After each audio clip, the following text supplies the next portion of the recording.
Now आप सभी जानते हैं कि अमेंडमेंट का जो पार्ट 1 है विच इज ऑलरेडी अपलोडेड, उसमें दो चीजें हमने डिस्कस नहीं की थी, एक है निधि और दूसरा हमने फेमा उसमें डिस्कस नहीं किया था।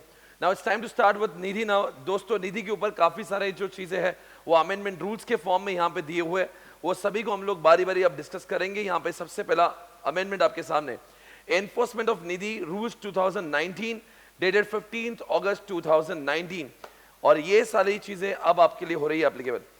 दिस रूल्स शैल बी, जो भी रूल्स अभी जो दिए हुए हैं, जो निधि के रूल्स 2014 में जिसका अमेंडमेंट 2019 में हुआ है, वो रूल्स किसको एप्लीकेबल है? वो रूल्स 4 कंपनीज को एप्लीकेबल है। एक यहां पे जो लिखा है, every company which had been declared as a Nidhi और mutual benefit society under subsection 1 of section 620A of the companies act 1956, यानी कि ये पुराने कंपनीज के एक्ट के अंदर जिन लोग को निधि करार दिया था, हालांकि वो 2013 के हिसाब से एप्लीकेबल नहीं, I mean they had applied when there was a 1956 companies act, तो 1956 एक्ट के 620A सेक्शन को जिसने कंप्लाई किया होगा उसको भी हम लोग निधि कहते हैं, और उन सारे निधि कंपनीज को भी ये रूल्स एप्लीकेबल है। उसके बाद में ऐसा लिखा है कि जो दूसरा पॉइंट है बी, ये जो मैं अभी ए बी सी जो बोल रहा हूं वो अमेंडेड नहीं है, जो डी वाला पॉइंट है वो अमेंडेड है, पर डी अगर पॉइंट मुझे पढ़ाना है तो I have to teach you A B C all, then I can teach you D. Okay, तो बी वाले पॉइंट में लिखा है जिन लोगों ने सेक्शन 620 के लिए अप्लाई किया होगा पर अभी तक उनको मान्यता नहीं मिली होगी, या फिर जिन्होंने अप्लाई ही नहीं किया 620A में, वो लोग को भी हम लोग निधि मानते हैं। उसके बाद में सेक्शन नंबर जो पॉइंट सी उसमें लिखा है, every company incorporated as a Nidhi pursuant to the provision of 406 section, यानी कि सेक्शन नंबर 406 के तहत, यानी कि ये जो पूरा 406 सेक्शन है, 406 सेक्शन के तहत जो कंपनी है उन सारे कंपनीज को, 406 सेक्शन जो है वो 2013 का है, और 406 सेक्शन के अंदर जो कंपनीज को मान्यता मिल चुकी है उन सारी कंपनीज को निधि, मतलब जहां पे लोग निधि बनने के लिए अपने आप को अप्लाई करते हैं और वो अप्लाई करने के बाद में उनको जब कंपनीज एक्ट के आरओसी से अप्रूवल मिल जाता है तो उनको हम लोग कहते हैं निधि कंपनी। अब दोस्तों, एबीसी के जो तीनों कंपनीज है वहां पे ये तीनों कंपनी को तो निधि के रूल्स एप्लीकेबल ही है। फिर से एक बार रिवाइज करते हैं कौन से तीन कंपनी को निधि के रूल्स एप्लीकेबल है। एक, जो 620A सेक्शन के जो मतलब 620A 1956 कंपनीज एक्ट के हिसाब से जिन कंपनी ने ऑलरेडी सर्टिफिकेट प्राप्त किया था उनको ये रूल्स एप्लीकेबल है। जिन्होंने अप्लाई किया था पर अप्रूवल नहीं मिला, या जिन्होंने अप्लाई ही नहीं किया था पर वो 620 के दायरे में आते हैं, तो उनको भी रूल्स एप्लीकेबल है। नंबर 3 में लिखा है 2013 के हिसाब से जिन्होंने 406 सेक्शन में आरओसी द्वारा निधि का सर्टिफिकेट प्राप्त किया है उनको भी ये सेक्शन, ये मतलब ये रूल्स एप्लीकेबल है। और अभी एक नई अमेंडमेंट आई, वो डी वाले पॉइंट्स है, और उसमें ये लिखा है कि अगर मतलब यहाँ पे देखो एक नई चीज आई, every company declared as a Nidhi और mutual benefit society under subsection 1 of 406। अब आप पूछेंगे सर ये 406 सबसेक्शन ए क्या है, तो ए मैं आपको दिखाना चाहता हूँ 406 सबसेक्शन 1 क्या चीज है जो आपको दिखाने, यहाँ पे आपके सामने स्क्रीन पे आपको देखना होगा कि लिखा है इन दिस सेक्शन निधि और म्यूचुअल बेनिफिट सोसाइटी। आप सभी लोगों को ये भी पता होना चाहिए कि निधि का आजकल दूसरा जो नाम है वो म्यूचुअल बेनिफिट सोसाइटी। इसके बारे में हमने ऑलरेडी, जब हमारा जो हम लोग रेगुलर बैच पढ़ रहे थे उसमें ऑलरेडी ये चीज इंट्रोड्यूस करवाई थी। मैंने तब भी बोला था कि निधि का आजकल एक दूसरा नया नाम हो चुका है जिसका नाम म्यूचुअल बेनिफिट सोसाइटी भी होता है। और आप सभी लोग जानते हैं निधि का जो कॉन्सेप्ट ही है, निधि जो है वो पैसे लेता है अपने लोगों से ही और पैसे देता है अपने लोगों को ही, मतलब सबका साथ होता है तो सबका विकास होगा, इस नारे से निधि कंपनी चलती है। अब निधि कंपनी होती क्या है? निधि कंपनी कुछ नहीं होती जहां पे लोगों के अंदर एक सेविंग का आदत कल्टीवेट होना चाहिए, इसलिए लोग अपना पैसा जमा कर, फॉर एग्जांपल मैं निधि कंपनी हूँ, आप जैसे लोग जो मेरे मेंबर है वो पैसे देंगे देंगे देंगे देंगे, मेरे पास सबके पैसे आएंगे। फिर कोई इंसान जिसको जरूरत, मतलब फॉर एग्जांपल 1 लाख लोगों ने पैसे दिए, रोज मेरे पास कुछ पैसे जमा कराते हैं, मंथली कुछ जमा करवाते हैं, ईयरली कुछ जमा करवाते हैं।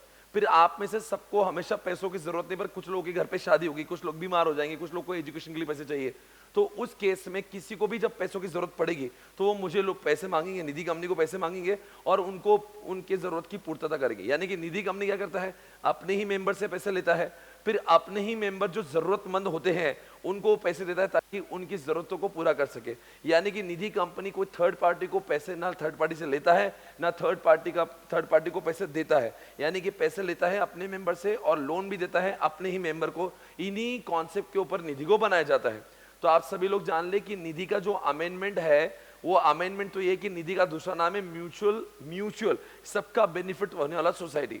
अब दूसरी ये चीज है 406 सेक्शन जो एक जो लिखा है, जिसका जिक्र हम लोग अमेंडमेंट से कर रहे थे, वो क्या लिखा है कि 406 सबसेक्शन एक ये चीज है, इन दिस सेक्शन निधि और म्यूचुअल बेनिफिट सोसाइटी मींस क्या है, a company which the central government may by notification of the official gazette declare to be Nidhi और mutual benefits society as the case में भी, यानी कि म्यूचुअल बेनिफिट सोसाइटी या निधि company हम लोग उसको भी बोलते हैं जिन्होंने भले ही भारत सरकार को या आरओसी को अप्लाई नहीं किया था, पर जहां पे गवर्नमेंट ने नोटिफाई करके इन लोग को कह दिया कि तुम अब निधि बन चुके हो, यानी कि उनको निधि करार दिया गया।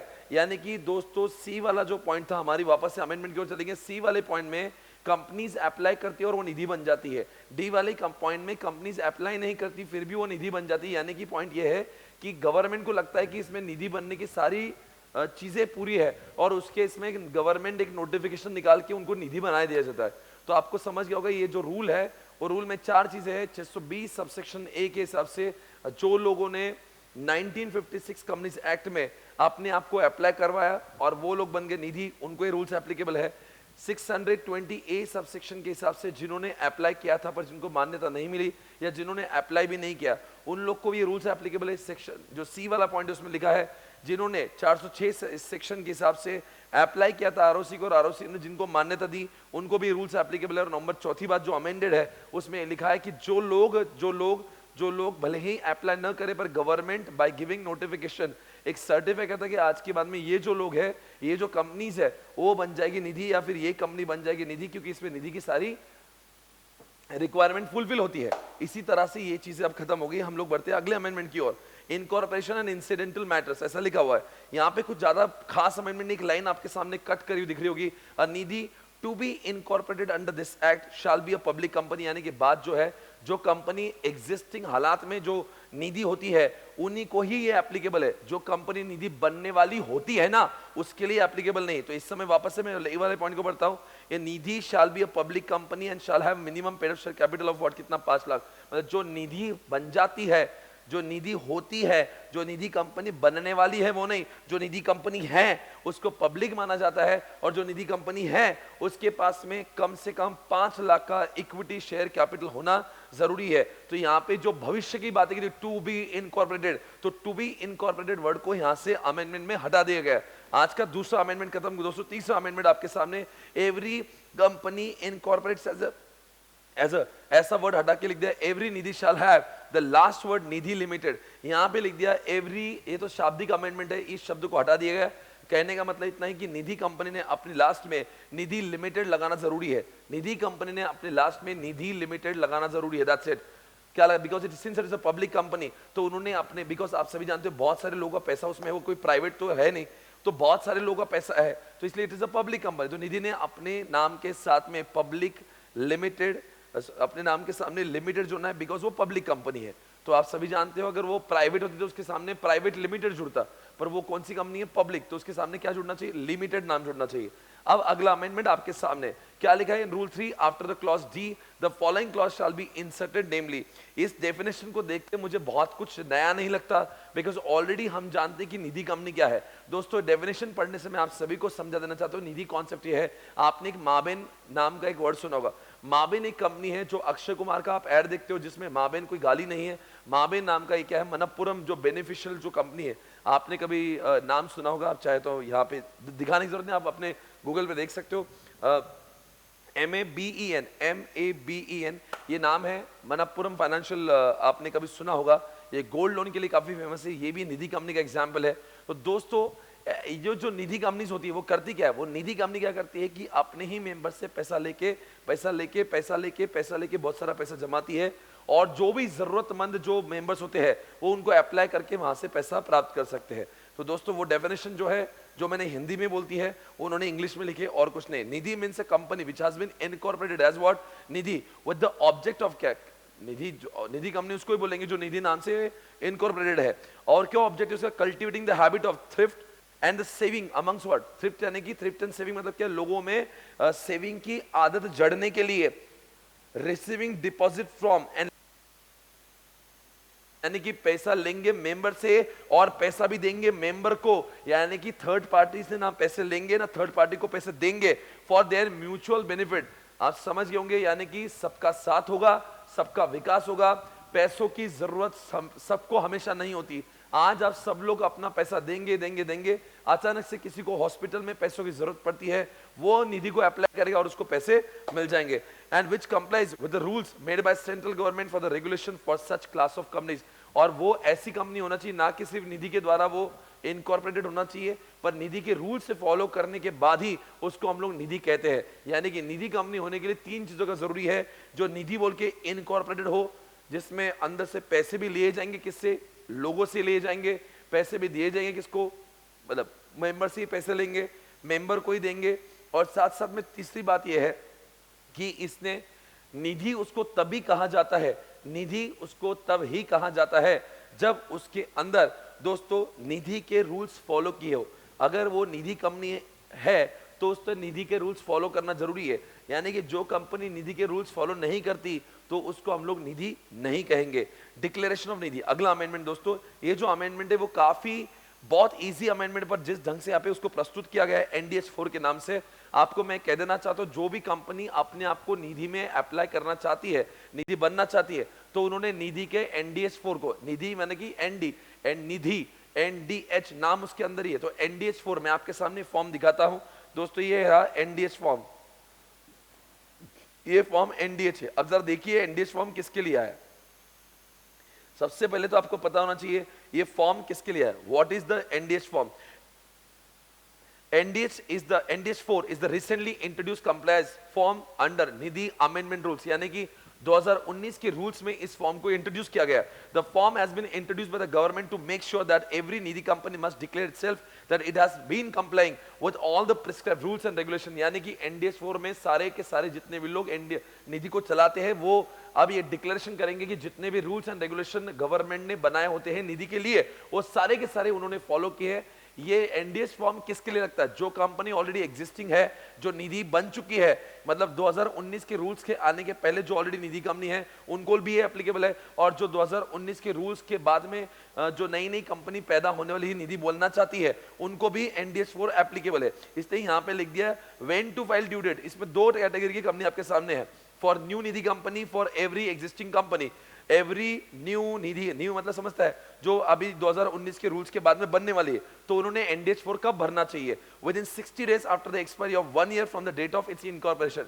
यानी कि मान लो ये डेट ऑफ एक मानते हैं 1 जनवरी 2020 को कोई कंपनी आती है, तो 1 जनवरी 2021 के बाद जो 60 दिन होंगे उसके भीतर कभी भी वो एनडीएच 4 को भर सकते हैं। यानी कि इनकॉर्पोरेशन के 1 साल खत्म होने दीजिए, उसके बाद में 60 दिन के अंदर कभी भी आप ये इस एनडीएच 4 को भर सकते हो। और जो कंपनी एग्जिस्टिंग होती है, जो यानी कि बहुत जैसे माबेन कंपनी कई सालों से वो ऑलरेडी निधि कंपनी है, तो उसको अगर क्या उनको भी एनडीएच 4 भरना पड़ेगा? जी हाँ, ये जो नया रूल है वो रिट्रोस्पेक्टिवली एप्लीकेबल है। जो कंपनीज ऑलरेडी निधि बन चुकी है उनको भी एप्लीकेबल है। Within a period of 1 year from the its date of incorporation और within a period of 6 months. यानी कि जब कंपनी क्या बोल रहा है, जब कंपनी, अब सपोज एग्जांपल मान लेंगे, एक 2011 को माबेन कंपनी आई थी, तो 1/1/2011 से 1 साल मतलब हो जाएगा 1/1/2012, यानी कि 1/1/2012 या फिर 6 months from the date of commencement of the rules. यानी कि रूल्स जिस दिन आए थे उससे 6 महीनों के अंदर, तो ऑब्वियसली रूल 2019 में है तो वहां से 6 महीने जो आएगा वो लगभग मान लो 2020 में आएंगे। तो विच एवर इज लेटर, यानी कि 1/1/2012 या फिर 2020 की जो भी डेट आएगी, विच एवर लेटर में उनको भी फॉर्म सबमिट करना जरूरी है। तो यहाँ पे एक बात कंप्लीट आपके दिमाग में होना चाहिए कि जो कंपनी नहीं है उसको भी एनडीएच 4 भरना है, और जो कंपनी एग्जिस्टिंग है उनको भी भरना है। यानी कि जो कंपनी नहीं है इनकॉर्पोरेशन होने के 1 साल बाद के 60 दिनों के अंदर कभी भी भर दे, और जो कंपनी एग्जिस्टिंग होती है उनको क्या 2 रास्ते हैं कि जिस दिन इनकॉर्पोरेशन हुआ है वहां से 1 साल, या फिर जिस दिन रूल आया उसके 6 महीनों के उसके 6 महीनों के अंदर, यानी कि जो भी दोनों में से विचुअल लेटर आएंगी उसके अंदर एनडीएच 4 फॉर्म भर के देना है। फिर आप सवाल पूछेंगे सर एनडीएच फॉर्म 4 में होता क्या? ये आपके सामने, ठीक है ना, form for filing application for declaration of the Nidhi company and for updation of status by Nidhi. ये सारा फॉर्म आपके सामने, इसमें क्या क्या लिखना देख लीजिए। इसमें सिन नंबर दिया है, नेम ऑफ द कंपनी दिया है, फोन नंबर, सारी चीजें यहाँ पे डिक्लेयर करा के आपको देना पड़ती है कि आपके कौन से क्या क्या है, यहाँ पे सारी चीजें देखो। अभी यहाँ पे पूरा डिक्लेरेशन दिया जाएगा और यहाँ पे अटैचमेंट सारी चीजें दी जाएगी और ये सारा फॉर्म अब आपको सबमिट करना है। यानी कि being a chartered accountant, being company secretary, आप सभी को पता होना चाहिए जो कंपनी निधि का आप ऑडिट करने जा रहे हो उन सभी निधि कंपनीज के लोगों को आपने इन्फॉर्म करना चाहिए कि उन सभी को आप NDH 4 फॉर्म एप्लीकेबल हो चुका है। यहाँ पे लिखा भी है, इन लोगों से आपने सर्टिफाई करवा के लेना चाहिए और यहाँ पे आप देख रहे हो इस तरह से फॉर्म आपको ऑनलाइन अपलोड भी करना है। पर अगर मान लीजिए आपने फॉर्म अपलोड नहीं किया, अब ये जो मैंने अमेंडमेंट पढ़ा है ना, आपको इतने खूबसूरती से पढ़ा दिया कि एंड में और एक अमेंडमेंट है वो भी इधर कवर हो गया। तो अब शायद से अगर आपके इसमें वक्त होगा तो जरूर आप इसको यहाँ पे जो दिया हुआ है ये जरूर आप छाप ले, इसको लिख ले।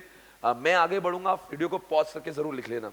ये फॉर्म को ऐसे जिसके फील्ड को याद रखने की जरूरत नहीं, आप सभी समझ गए इसका मतलब क्या है। आपको ये भी बता दिया कि अगर ये फॉर्म भर रहे हो तो यहाँ पे आप ये डिक्लेरेशन दे रहे हो कि आपने निधि के लिए लगने वाले सारे रूल्स को फॉलो किया है, रेगुलेशन को फॉलो किया है। आगे बढ़ेंगे, अगर आपने इनको फॉर्म को नहीं भरा तो यहाँ पे लिखा है provided also that in case of company does not comply with the requirement of this rule, it shall not be allowed to file form number SH7। यानी कि शेयर होल्डर्स, आप जानते हो चैप्टर IPCC में हुआ करता था इंटरमीडिएट में, notice to register of any alteration of share capital. यानी शेयर कैपिटल जो मान लो मेरे कंपनी का शेयर कैपिटल 1 करोड़ का निधि का, अब उसको मैं 2 करोड़ करना चाहता हूँ तो ये फॉर्म SH7 भरने का जरूरी था। पर ये फॉर्म आप भर नहीं सकते हो अगर आपने NDH 4 को सबमिट नहीं किया होगा। और साथ साथ में PAS 3 रिटर्न ऑफ अलॉटमेंट ये भी आप सबमिट नहीं कर सकते हो। यानी कि आपको NDH 4 भरना बहुत जरूरी है, वरना आप SH7 में काम नहीं कर सकते हो या फिर PAS 3 में भी काम नहीं कर सकते हो। अगर आप देखना चाहते हो ये क्या चीज है तो मैं आपको दिखाना चाहता हूँ, ये आपके सामने है वो चीज है जिसका नाम है SH7। यहाँ पे लिखा है notice to register of any alteration of share capital. ये आपको फॉर्म भरते नहीं आएगा अगर आपने NDH 4 नहीं भरा होगा तो। और साथ साथ में ये है पास 3 इंस्ट्रक्शन की फॉर ई फॉर्म पास 3 आपके सामने दिख रहा होगा, ये भी आपको करते नहीं आएगा। ये अलॉटमेंट के बारे में, रिटर्न ऑफ अलॉटमेंट, तो ये 2 चीज से आप वंचित हो जाओगे अगर आपने NDH 4 को सबमिट नहीं किया। अगला अमेंडमेंट आपके सामने लिखा है requirement for minimum number of members net own funds, ऐसा कुछ हेडिंग दिया हुआ है। Every Nidhi shall within a period of 1 year from the date of its incorporation, ऐसा लिखा है। ये चीजें पहले कैसी थी मैं आपको दिखाना चाहता हूं। ये पहले चीजें ऐसी हुआ करती थी। अब आपके सामने ये जरा देखो, यहाँ पे कुछ कट किया हुआ और कुछ ऐड हुआ है। Every Nidhi company within a period of 1 year from the date of its incorporation, ऐसा अभी आया हुआ अमेंडमेंट है। पर ये लिखा था from the commencement of this rules ensure that it has not less than 200 members, net own fund इसका 10 लाख होना चाहिए। ये सारी इंफॉर्मेशन दी हुई है। यानी कि ये जो अभी आपके सामने जो लिखा हुआ है वो किसको एप्लीकेबल है दोस्तों। जैसे कि मान लो कोई कंपनी, ये जो पहले क्या लिखा था कि रूल्स क्या नहीं, अब रूल्स आया 2019 में, फॉर एग्जांपल रूल्स आया 2019 में और वो बोलते हैं रूल्स आने के 1 साल के बाद में। यानी कि दोस्तों ये बहुत देरी हो जाएगी। इसलिए दोस्तों कोई मान लो कोई कंपनी बहुत साल पहले आई है और रूल्स मान लो 2014 में आए, रूल्स मान लो 2019 में आए, तो उन्होंने कह दिया रूल्स से एक साल नहीं नापना आपको ये देखना है कि कंपनी इनकॉर्पोरेट होने के रूल्स चाहे कभी भी आए हो, कंपनी जिस दिन इनकॉर्पोरेट होती है उसकी 1 साल के अंदर अंदर आपकी कंपनी के पास में ये मेक श्योर करना है कि 200 से कम मेंबर्स नहीं है और आपका नेट ऑन फंड जो है वो 10 लाख रुपीस जो है उतना कम से कम होना चाहिए, उससे ज्यादा होना चाहिए। तो और 4 कंडीशंस और भी लिखे, पर इतना ही समझ लेना आपको। यहाँ पे अमेंडमेंट इस समय इतना ही है, ऑलरेडी हमने रेगुलर बैच में सब कुछ देखा हुआ है। तो दोस्तों अमेंडमेंट इतना ही कि जो ये रेगुलेशंस के पहले अमेंडमेंट के पहले लिखा था कि ये 1 साल जो it was supposed to be counted कब कहां से, from the date of from the rules incorporation rules. अब बोले रूल्स से काउंट नहीं करने का, आपकी कंपनी जिस दिन इनकॉर्पोरेट होती है उसके 1 साल के भीतर यानी कि अंदर अंदर आपको ये सारी चीजें का कंप्लायंस करना जरूरी है। जैसे कि कंप्लायंस के लिए कम से कम 200 मेंबर होना चाहिए, आपके नेट ओन कैपिटल जो है, नेट ओन शेयर कैपिटल जो है वो 10 लाख से कम नहीं होना चाहिए। ये सारी चीजें यहाँ पे आपको एप्लीकेबल। ये बड़ा छोटा सा अमेंडमेंट था, आगे बढ़ेंगे।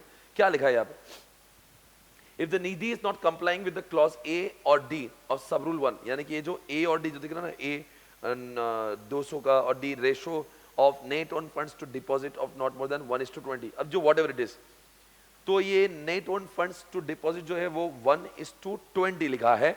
और यहाँ पे जो 200 मेंबर्स का जो कंडीशन लिखा है, मतलब ये ए और डी जो पॉइंट आपने पढ़ा है उसके बारे में क्या लिखा है, इट शैल विद इन 30, अगर ये ऐसा कंप्लाई, अगर आपके 200 मेंबर कंप्लाई नहीं होते या 1:20 वाला जो आपका रेशियो वो कंप्लाई नहीं होता, it shall with in 30 days from the close of the first financial year apply the regional director in the form NDS2 along with the fee specified companies rule 2014 for the extension of the time, and the regional director may consider the application in the past orders within 30 days of the receipt of the application.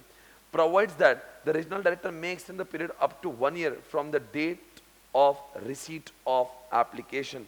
यानी कि दोस्तों यहाँ पे जो लिखा है, यहाँ पे एक बात लिखी है कि अगर जो आपने ए बी सी डी आपने जो 4 पॉइंट पढ़े उसको कंप्लाई करने की रिक्वायरमेंट थी इनकॉर्पोरेशन से 1 साल के अंदर, पर आपके 1 साल बीत के वो फाइनल लिखा ना, it shall be comply within what, क्या लिखा है, if the Nidhi is not complying एडी, मतलब आपने इनकॉर्पोरेशन के 1 साल के अंदर कंप्लाई नहीं किया तो आपको क्या बोला है 30 दिनों के अंदर, मतलब financial it shall within the 30 days from the date of first financial year, आपने रीजनल डायरेक्टर को बोलना चाहिए, हे रीजनल डायरेक्टर ये पूरा फाइनेंशियल ईयर भी खत्म हुआ पर फिर भी हम लोग ए और डी की रिक्वायरमेंट कंप्लीट नहीं कर पाए, प्लीज हमें और मौका दो ताकि हम अपने मेंबर्स को बढ़ा सके, हम अपना 1:20 का रेशो सुधार सके। तो उस केस में ये जो बात है, इन लोगों को ये और 1 साल का एक्सटेंशन दिया जा सकता है। इसलिए यहाँ पे रीजनल डायरेक्टर को एक पावर दिया गया है कि अगर कोई जेन्युइन केस दिखती है, कोई निधि कंपनी के जेन्युइन कारण है जिसकी वजह से वो अपने मेंबर्स का जुगाड़ नहीं कर सकते या वो रेशो कंप्लायंसेस नहीं कर सकते, उस केस में उनकी जो एक्सटेंशन की अनुमति है वो 1 साल की और हो सकती है। हालांकि provided that the regional director may extend the period up to 1 year from the date of receipt of an application, मतलब जिस दिन एप्लीकेशन आएगा, एप्लीकेशन कब आना चाहिए, एक एप्लीकेशन फाइनेंशियल ईयर खत्म होने के 30 दिनों के अंदर अप्लाई करना है, पर जिस दिन भी अप्लाई किया जाएगा उस अप्लाई करने के बाद में अगर रीजनल डायरेक्टर को ये लगता है कि ये एप्लीकेशन सही ढंग से हुआ है और लगता है जेन्युइन कॉज भी है तो उनको 1 साल के लिए और एक्सटेंशन दिया जा सकता है। मतलब ये निधि कंपनीज के लिए एक अच्छी खबर है और अच्छी खबर रीजनल डायरेक्टर के लिए भी कि उनको ये पावर मिला है। अगला अमेंडमेंट हम लोग देखते हैं और क्या लिखा है। यहाँ पे कुछ लिखा है, if the failure to comply with the sub rule 1, यानी कि एबीसीडी चारों भी आपने फॉलो नहीं किए, of this rule extend beyond the second financial year, यानी कि फर्स्ट फाइनेंशियल में भी कंप्लाई नहीं हो रहा है, सेकंड में भी कंप्लाई नहीं हो रहा है, Nidhi shall not accept any further deposit from the commencement of the second financial year till it complies, क्या लिखा है, not accept any further deposit from the commencement of the second financial year till it complies with the provision contained in sub rule 1 and gets itself declared under subsection 1 of section 46 besides being liable for the penal। अब बहुत कुछ लिखा है यहाँ पे दोस्तों। पहली बात तो क्या लिख रहा है कि जो एबीसीडी में जो बात है, जैसे मेंबर है, जैसे नेट ऑन फंड्स है, ये अगर रिक्वायरमेंट अगर मान लो कंप्लाई नहीं कर रहा है तो उनको क्या लिखा है, x tends beyond the second financial year, मतलब अभी 1 साल कंप्लीट अभी हो गया और आप फिर भी इसको कंप्लाई नहीं कर रहे हो, तो अब ये लिख रहा है कि 1 साल होने के बाद में इनको कोई भी फर्दर डिपॉजिट एक्सेप्ट करने नहीं मिल सकता है जब तक वो इस 406 सबसेक्शन 1 की पूर्तता नहीं कर लेते। अगर वो ऐसा कर लेते हैं तो उनको पेनल प्रोविजन के हिसाब से पेनल्टीज भी लगाई जाएगी। I'll repeat one more time, ये बात बहुत बड़ा खुलासा है कि अगर ABCD के अंदर जितने भी 4 कंडीशन है, अगर उसको फुलफिल नहीं किया, 1 साल हो गया फिर भी कंप्लाई नहीं किया, उसके बाद में इनके ऊपर बहुत बड़ी आंच आ सकती है कि इनको बोला जाता है कि फिर से ये डिपॉजिट एक्सेप्ट ना करें जब तक 406 सबसेक्शन 1 के एबीसीडी सारे के सारे कंडीशन फुलफिल नहीं करते, और अगर वो फिर भी एक्सेप्ट करेंगे तो उनको पेनल प्रोविजन वहां पे हो सकती है।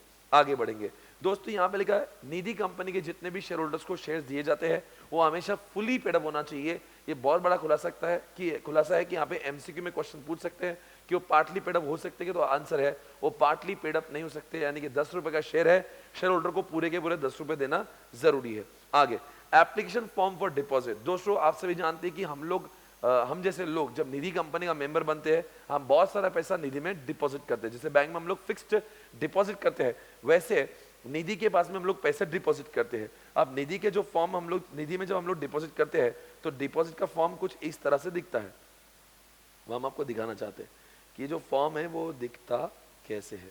आइए, ये डिपॉजिट का फॉर्म है, इस तरह से दिया डिपॉजिट एप्लीकेशन फॉर्म। ये मान लो सफेर कुछ तो निधि लिमिटेड है, तो बोलते कि जब आप पब्लिक से ये सब डिपॉजिट का फॉर्म लेते हो, भरा के मतलब डिपॉजिट लेते हो, तो ऐसा फॉर्म आपने भरा के लेना चाहिए, पर वो फॉर्म के ऊपर कुछ डिटेल्स होना जरूरी है। तो अब की बार बड़ा ही मतलब बहुत ही क्या बोलते हैं इसमें ऐसा कुछ अमेंडमेंट है जिसमें ताकि it is introduce in the interest of all the depositors and members, ताकि डिपॉजिटर्स को डिपॉजिट करने से पहले उस कंपनी की सारी जानकारी इस डिपॉजिट फॉर्म में दिखना चाहिए। जैसे कि आप देखते हो डिपॉजिट फॉर्म में कई सारी जानकारी उपलब्ध है उस निधि कंपनी के बारे में, अगर आप देखेंगे तो उसका सब कुछ यहाँ पे लिखा हुआ है। तो वो क्या लिख रहा है यहाँ पे कि जब application form for deposit, every application form for placing a deposit with Nidhi shall contain the following particulars, namely name of Nidhi होना चाहिए, डेट ऑफ इनकॉर्पोरेशन की निधि कब आया वो आना चाहिए, और साथ साथ में द डेट ऑफ डिक्लेरेशन और नोटिफिकेशन एज निधि। आपको मालूम है निधि दो तरीके से बनता है। 406 में हम लोग अप्लाई करते हैं आरओसी को कि हे आरओसी हमें निधि बना दे, पर कभी कभी ऐसे भी तो हो सकता है कि हमने अप्लाई नहीं किया पर गवर्नमेंट ने हमें नोटिफाई कर दिया कि हम अब निधि बोलकर करार दिए जाते हैं, हम लोग को निधि बना दिया जाएगा। Although we were not applying for Nidhi, but government को लगता है कि हम लोग निधि की सारी चीजों को फुलफिल करते हैं, गवर्नमेंट ने नोटिफाई कर दिया हाँ तुम आज से निधि बन गए। तो वो गवर्नमेंट ने जिस दिन आपको डिक्लेयर कर दिया कि आप निधि बन चुके हो, नोटिफिकेशन द्वारा आपको जब निधि बोल के बना दिया, तो आपने वो भी अपने एप्लीकेशन में लिखना चाहिए कि हमें कौन से डेट पे निधि बना दिया गया। आगे बढ़ेंगे दोस्तों अगले, अगर यहाँ पे एक चीज लिखा है, अगर हम लोग ने डिपॉजिट दिया, हमने डिपॉजिट दिया, किसको डिपॉजिट दिया, हम जैसे लोगों ने निधि कंपनी को डिपॉजिट दिया और निधि कंपनी ने डिपॉजिट हमें वापस दिया नहीं, यानी टाइम पे हमारा रीपेमेंट नहीं किया, तो हम अपनी केस को लेके अब एनसीएलटी भी जा सकते हैं। बहुत बड़ा खुलासा था। If I am not getting my funds from Nidhi company, I have paid some deposit to Nidhi company, but Nidhi company failed to repay it back, Nidhi company is unable to make my payment, in that case I can go to what, NCLT। अगला आपके सामने ये amendment है, बहुत ही छोटा सा amendment. यहाँ पे आपके सामने क्या लिखा है जरा देखेंगे। पावर टू, ये कुछ काम का अमेंडमेंट नहीं, फिर भी मैं पढ़ता हूँ। In respect of any Nidhi which was violated this rules और has failed to function in the terms of MOA AOA, the central government may appoint special officer to take or the management of nidhi, and such special officers shall function as per guidelines of what nidhi। अगर निधि company ने MOA और AOA के सारे या लिखा ना rules और has failed, मतलब अगर रूल्स को इन्होंने फॉलो नहीं किया होगा या एमओए और एओए के जो कंडीशंस लिखी, जो चीजें लिखी होती है उसको ये लोग फॉलो नहीं करते, उस केस में सेंट्रल गवर्नमेंट एक स्पेशल ऑफिसर को अपॉइंट करता है। स्पेशल ऑफिसर ये जाके इस कंपनी को ओवरटेक करेगा, जाके वहां पे चार्ज लेगा, और उस स्पेशल ऑफिसर ने वहां पे जाने के बाद में वैसे ही काम करना चाहिए जैसे उनको सेंट्रल गवर्नमेंट ने कहा होगा। ठीक है, I hope you understand। वहां पे ये भी लिखा है, provided that an opportunity of being heard shall be given to the concerned Nidhi by the central government before appointing what, मतलब स्पेशल ऑफिसर को अपॉइंट करने के पहले निधि कंपनी को मिलना चाहिए एक अपॉर्चुनिटी बीइंग हर्ड, जहां पे वो सेंट्रल गवर्नमेंट को ये बोलेगी कि ये गलती हुई है, इसके बाद में हम ऐसी गलती नहीं करेंगे, प्लीज हमारी कंपनी में स्पेशल ऑफिसर को अपॉइंट न करे। तो ऐसी अपॉर्चुनिटी बीइंग हर्ड निधि कंपनी को दी जा सकती है। और दोस्तों यहाँ पे जो पॉइंट है, ये ऑलरेडी मैंने आपको कहा था कि ऑलरेडी जो कंपनी एग्जिस्टिंग होती है, ये जो अमेंडमेंट है मैं आपको वापस से दोहराता हूं, जो कंपनी एग्जिस्टिंग कंपनी होती है तो उनको दो कंडीशन होती है, एक इनकॉर्पोरेशन से लेके 1 साल या फिर जिस दिन रूल्स आए उसके 6 महीने के अंदर, विच इज लेटर के अंदर उनको NDS 4 फॉर्म भरना जरूरी है। अगर वो ऐसा नहीं करते हैं तो पास 3 में और SS 7 में प्रॉब्लम आ सकती है, उसको वापस से रिपीट करवाया गया। And the last amendment from this Nidhi rules guys आपके सामने रूल नंबर 23B, यहाँ पे क्या लिखा है, every company referred in clause A of rule 2 shall be filed NDS 4 along with fees as per the company's rules 2014 for updating its status। ऐसा लिखा है, provided that no fees shall be charged under this rule for filing form NDS 4 in case of its filed within 6 months from the commencement of निधि। जैसे कि आप जानते हो 1 साल तक की मुद्दत दी है, पर अगर आप वो चीज 6 महीने में कर जाते हो, यहाँ पे लिखा है in case it is a filed, जैसे कि इनकॉर्पोरेशन के 1 साल और रूल्स आने के 6 महीने, विच इज लेटर में लिखा है। पर अगर मान लीजिए सच्ची मुच्ची अपने 6 महीनों के अंदर, जिस दिन रूल आया 6 महीने के अंदर अपने NDS 4 भर दिया, तो उस केस में उस कंपनी से कोई भी फीस नहीं ली जाएगी। Provided further that in case of company does not comply with the requirement of this rule it shall not be allowed, यानी कि जो भी कंपनीज है जिन्होंने ये, वो तो हम लोग जानती है, तो अगर वो रूल्स आने के 6 महीने या इनकॉर्पोरेशन के 1 साल विच इज लेटर में अगर वो NDS 4 को नहीं भरते तो उनको SS 7 और PAS 3 में प्रॉब्लम आ सकती है। तो दोस्तों ये सारे के सारे अमेंडमेंट जो है, अगर आपको लगता है कि आप इसको देखें समझें, अगर आपने एक बार तो समझ लिया, अगर आप इसको फिर से दोबारा रिवाइज करना चाहते हो तो आप जरूर इसको रिप्ले करें, वापस से देखें, बिकॉज जिस ढंग से निधि को मैंने अमेंडमेंट को पढ़ा है काफी इजी लैंग्वेज में इसको पढ़ा है। अब दोस्तों एक आई थिंक आपको सभी को समझा हुआ, अब एक अमेंडमेंट है, जिस अमेंडमेंट के बारे में बात करना चाहता हूँ, जिसका नाम है फेमा के अमेंडमेंट्स। दोस्तों इस बार फेमा के ऊपर जो हम लोग एक्सटर्नल बोरोइंग के ऊपर काफी सारे अमेंडमेंट आए हुए हैं। इसमें अमेंडमेंट दो तरीके से आए हुए हैं। अमेंडमेंट एक तो आए हुए आरटीवी द्वारा, और अमेंडमेंट एक आया है मई 2020 का जो मॉड्यूल आया हुआ है, उसमें भी आईसीए ने इस कॉन्सेप्ट को पहले तो इंट्रोड्यूस किया। यानी कि आईसीए ने इसी कॉन्सेप्ट के ऊपर इसी साल पहली बार तो कॉन्सेप्ट भी इंट्रोड्यूस किया, और ना किसी कॉन्सेप्ट को इंट्रोड्यूस किया, अब इसको आरटीपी में उसी कॉन्सेप्ट के ऊपर अमेंडमेंट भी लाए। तो सबसे पहली बात, आरटीपी को पढ़ने से पहले सभी लोगों को मैं सावध करना चाहता हूं कि वो मई 2020 के इस मॉड्यूल को पढ़े। वहां से उस मॉड्यूल के चीजों को पढ़ने के बाद ही हम इसके अमेंडमेंट में हाथ डालें। और मैं आपको ये जो मैंने अगर कोई स्टूडेंट मुझे बार बार पूछता है कि सर ये कॉन्सेप्ट को छोड़ दे, तो मैं कहूंगा छोड़ दो। वजह है कि वो कॉस्ट बेनिफिट एनालिसिस में जमता नहीं। The amount of time which you are investing on this concept, वो इतना ज्यादा टाइम लग रहा है, और बल्कि वो चैप्टर के अंदर इतनी सारी और भी अच्छी अच्छी चीजें फेमा में है, उसको पूछा ही जाएगा, और क्या फिर इस एक्सटर्नल बोरोइंग को पूछा जाएगा। यानी कि पूरे चैप्टर के अंदर इतने, आप सभी जानते हो फेमा अपने आप में एक ह्यूज क्या है, ह्यूज चैप्टर है।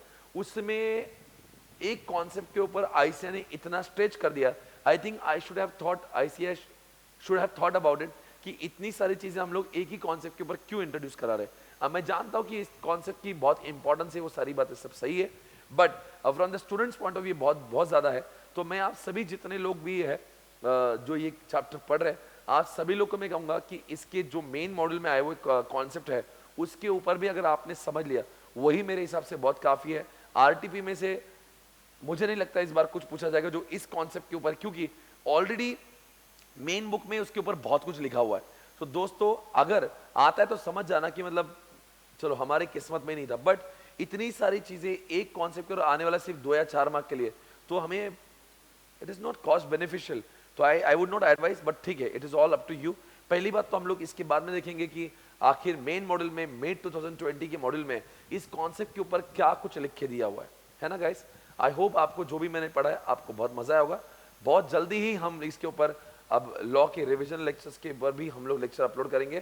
Thank you for watching this lecture. अगर आपके लेक्चर अच्छे लगते हो तो जरूर इसको लाइक करें, शेयर करें, कमेंट करें, और हमारे चैनल को सब्सक्राइब भी करें। Thank you so much guys, take care, bye bye, good night.